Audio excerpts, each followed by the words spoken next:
Hello दोस्तों। आज हम अमेंडमेंट के बारे में समझेंगे। इंडियन कॉन्स्टिट्यूशन में अमेंडमेंट कैसे किया जाता है और अमेंडमेंट के पीछे के मायने क्या हैं। तो कोई सा भी देश हो वो एक कॉन्स्टिट्यूशन के हिसाब से चलता है।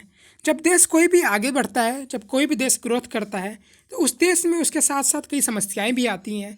तो इसके लिए ज़रूरत है कि उस कॉन्स्टिट्यूशन में अमेंडमेंट होना, समय की ज़रूरतों के हिसाब से, समय के रिक्वायरमेंट के हिसाब से उस कॉन्स्टिट्यूशन में अमेंडमेंट होना। और ऐसा ही अमेंडमेंट का प्रोविज़न इसीलिए अपने कॉन्स्टिट्यूशन में भी रखा गया है।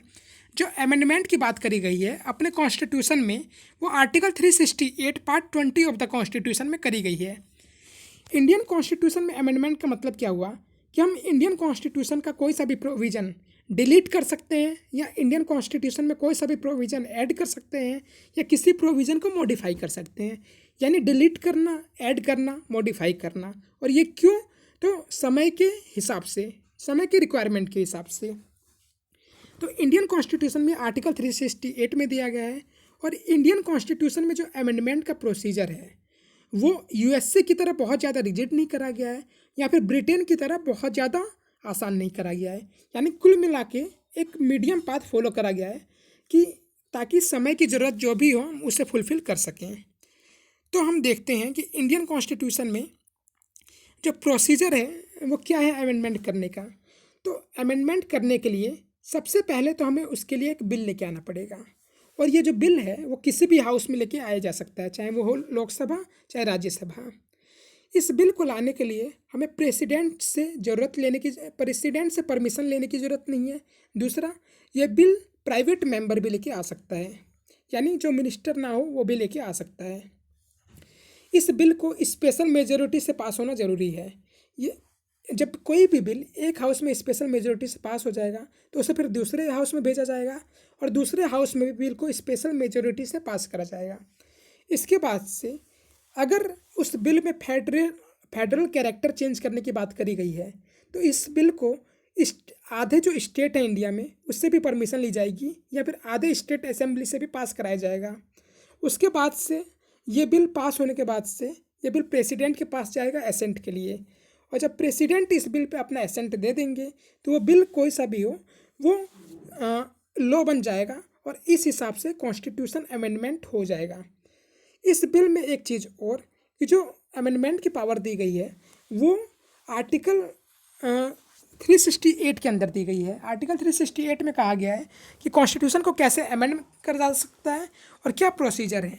इसके साथ ही अगर कोई सा भी बिल आर्टिकल 368 के अंदर आता है तो इसका मतलब यह नहीं हुआ कि आप कॉन्स्टिट्यूशन का कोई सा भी प्रोविज़न चेंज कर दें या कुछ भी चेंज कर दें। इसमें जो सुप्रीम कोर्ट का डिसीजन है 1973 में आया था केशवानंद भारती केस का, तो वो भी अप्लाई होता है। इसका मतलब यह हुआ कि आप कॉन्स्टिट्यूशन को अमेंड कर सकते हैं, लेकिन कॉन्स्टिट्यूशन को बेसिक स्ट्रक्चर जो है उसे मेंटेन करके रखना पड़ेगा, उसे अमेंड नहीं कर सकते हैं।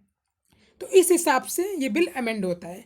यहाँ पे हमने देखा कि कैसे कॉन्स्टिट्यूशन को अमेंड करा जाता है। इसके बाद से हम देखते हैं कि टाइप्स ऑफ अमेंडमेंट क्या है।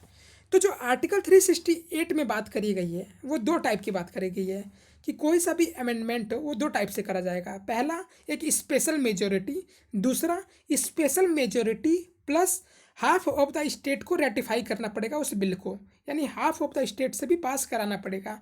और जो स्टेट पास करेगा वो सिंपल मेजोरिटी से पास करेगा। तो यहाँ पे दो तरीके से आर्टिकल 368 में दिया गया है। हालांकि कॉन्स्टिट्यूशन को सिंपल मेजोरिटी से भी जो कुछ प्रोविज़न है उसमें ऐड करा जा सकता है या फिर अमेंड करा जा सकता है। तो यहाँ पे हमने दो बात कही, एक स्पेशल मेजोरिटी और एक special majority plus half of the consent of the state. तो इसका मतलब क्या होता है? स्पेशल मेजोरिटी का मतलब है कि टोटल मेंबर्स जो हैं उस हाउस के उसका आधा अगर वो परमिशन दे देते हैं, प्लस जो भी मेंबर प्रेजेंट और वोट कर रहे हैं उसका 2/3, तो इन दोनों परमिशन को हम कहते हैं स्पेशल मेजोरिटी। तो इंडियन कॉन्स्टिट्यूशन को तीन तरीके से अमेंड करा जा सकता है, एक सिंपल मेजोरिटी के साथ, एक स्पेशल मेजोरिटी के साथ, और तीसरा स्पेशल मेजोरिटी पार्लियामेंट की तथा ratification half of the state legislature. तो यहाँ पे हम तीन देखते हैं कि इसमें कौन कौन से प्रोविज़न जो है वो किस मेजोरिटी की रिक्वायरमेंट पड़ती है। तो जैसे हम देखते हैं कि जो सिंपल मेजोरिटी की रिक्वायरमेंट जो है वो कहाँ कहाँ पे पड़ती है। तो मान लीजिए अगर आपको आर्टिकल 2, आर्टिकल 3, आर्टिकल 169 में चेंज करना है तो आप उसे सिंपल मेजोरिटी से कर सकते हैं। जैसे कोई अगर नया स्टेट इस्टेब्लिश करना है, या फिर जो एग्जिस्टिंग स्टेट है उसकी बाउंड्री वगैरह चेंज करनी है, या फिर लेजिस्लेटिव काउंसिल को ख़त्म करना है, या फिर सेकंड शेड्यूल में आपको चेंज लाना है, तो इन सब के लिए, या फिर पार्लियामेंट का जो कोरम होता है उसे चेंज करना हो, या फिर इंग्लिश लैंग्वेज जो पार्लियामेंट में यूज होती है उसे चेंज करना हो, उससे रिलेटेड अमेंड करना हो, तो इन सब के लिए आपको स्पेशल मेजोरिटी की ज़रूरत पड़ेगी। अब यहाँ पे देखते हैं कि सॉरी, उन सब के लिए आपको सिंपल मेजोरिटी की ज़रूरत पड़ेगी। अब यहाँ पे देखते हैं कि special majority of the parliament की ज़रूरत कब पड़ती है। तो अगर आपको डीपीएसपी में या फिर फंडामेंटल राइट्स में चेंज करना हो तो उसके लिए भी आपको स्पेशल मेजोरिटी की ज़रूरत पड़ती है। अब तीसरा जो है वो है कि special majority of the parliament और कंसेंट ऑफ द स्टेट, इन दोनों की ज़रूरत कब पड़ती है। तो ये तब पड़ती है कि जब कोई सा भी अमेंडमेंट जो हो रहा है तो वो कहीं ना कहीं फेडरल कैरेक्टर को चेंज कर रहा है, यानी स्टेट की पावर को भी इम्पैक्ट कर रहा है और सेंटर की पावर को इम्पैक्ट कर रहा है। तो इन दोनों केसेस में आपको स्पेशल मेजोरिटी के साथ साथ हाफ ऑफ द स्टेट जो है उनकी कंसेंट की, उनकी सहमति की ज़रूरत पड़ेगी।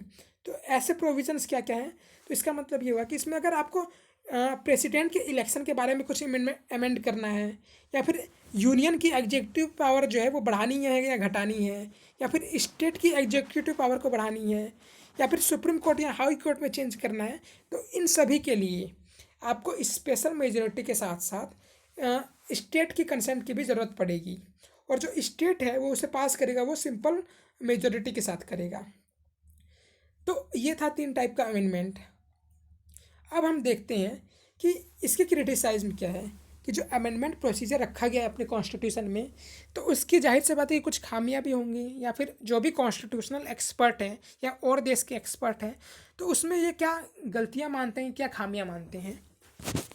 तो इसमें हम देखते हैं कि ये जो प्रोविज़न है अमेंडमेंट का वो यूएसए के रेस्पेक्ट में देखा जाता है। तो हम इसमें क्या देखते हैं कि इसके क्रिटिसाइज में कि यूएसए में जो अमेंडमेंट करने के लिए एक स्पेशल बॉडी है, वही कॉन्स्टिट्यूशन को अमेंडमेंट करेगी। जैसे कि इंडिया में जब कॉन्स्टिट्यूशन बन रहा था तो कॉन्स्टिट्यूएंट असेंबली थी, लेकिन इंडिया में इस समय क्या है कि पार्लियामेंट अमेंड कर जाती है या कर सकती है। तो इसमें क्रिटिसाइज़ करा गया है कि कोई स्पेशल बॉडी नहीं है अमेंड करने के लिए। दूसरा यहाँ पे है कि जो अमेंडमेंट है वो या केवल पार्लियामेंट कर सकती है, जबकि अमेरिका में ऐसा नहीं है। तो अमेरिका में क्या है कि स्टेट भी अमेंडमेंट प्रोसीजर ला सकती है, लेकिन इंडिया में ऐसा नहीं है, तो इसलिए भी क्रिटिसाइज़ करा जाता है। तीसरा यहाँ पे इसलिए भी क्रिटिसाइज़ करा जा सकता है कि इसके जो मेजॉरिटी ऑफ द प्रोविजंस जो हैं, यानी जो पार्लियामेंट है वो खुद ब खुद ही चेंज कर सकती है, क्योंकि सिंपल मेजॉरिटी के साथ भी हमने अमेंडमेंट देखा। तो यहाँ पे ये भी क्रिटिसाइज़ करा जा सकता है।